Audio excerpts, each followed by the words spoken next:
On the morning of September 11, 2001, 19 men armed with box cutters, directed by a man on dialysis in a cave fortress halfway around the world using a satellite phone and a laptop, directed the most sophisticated penetration of the most heavily defended airspace in the world, overpowering the passengers and the military combat-trained pilots on 4 commercial aircraft before flying those planes wildly off course for over an hour without being molested by a single fighter interceptor. These 19 hijackers, devout religious fundamentalists who like to drink alcohol, snort cocaine, and live with pink-haired strippers, managed to knock down 3 buildings with 2 planes in New York, while in Washington a pilot who couldn't handle a single-engine Cessna was able to fly a 757 in an 8,000-foot descending 270-degree corkscrew turn to come exactly level with the ground, hitting the Pentagon in the Budget Analyst Office where DoD staffers were working on the mystery of the $2.3 trillion that Defense Secretary Donald Rumsfeld had announced missing from the Pentagon's coffers in a press conference the day before, on September 10th, 2001. Luckily, the news anchors knew who did it within minutes. Osama bin Laden.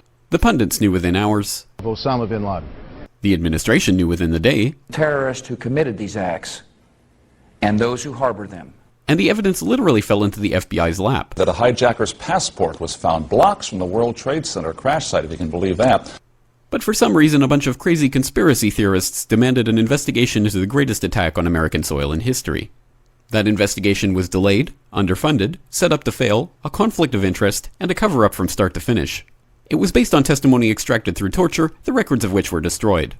It failed to mention the existence of WTC-7, Able Danger, P-TECH, Sibel Edmonds, OBL and the CIA, and the drills of hijacked aircraft being flown into buildings that were being simulated at the precise same time that those events were actually happening.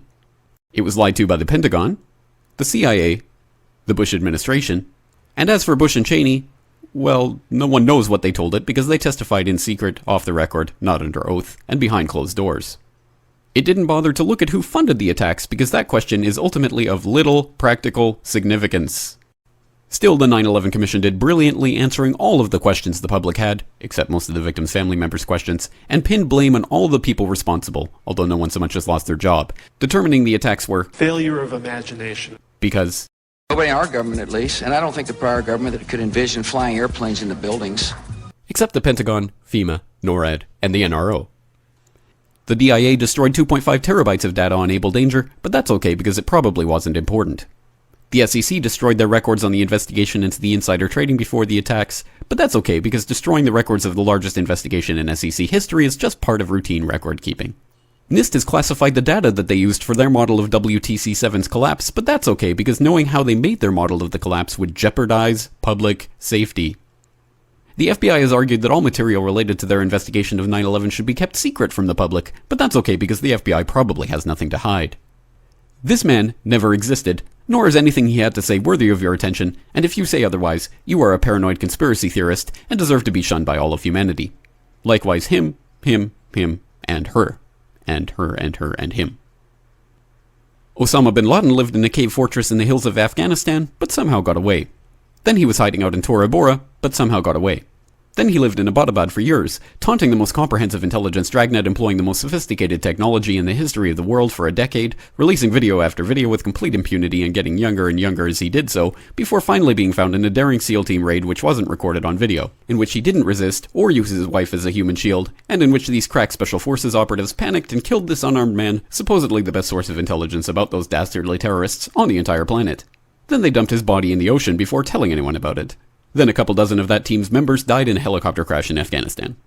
This is the story of 9/11, brought to you by the media which told you the hard truths about his head could be seen to move violently forward. And they took the babies out of incubators. And mobile production facilities. And the rescue of Jessica Lynch. If you have any questions about this story, you are a batshit paranoid tinfoil dog-abusing baby hater and will be reviled by everyone. If you love your country and or freedom, happiness, rainbows, rock and roll, puppy dogs, apple pie, and your grandma, you will never ever express doubts about any part of this story to anyone. Ever. This has been a public service announcement by the Friends of the FBI, CIA, NSA, DIA, SEC, MSM, White House, NIST, and the 9/11 Commission. Because ignorance is strength.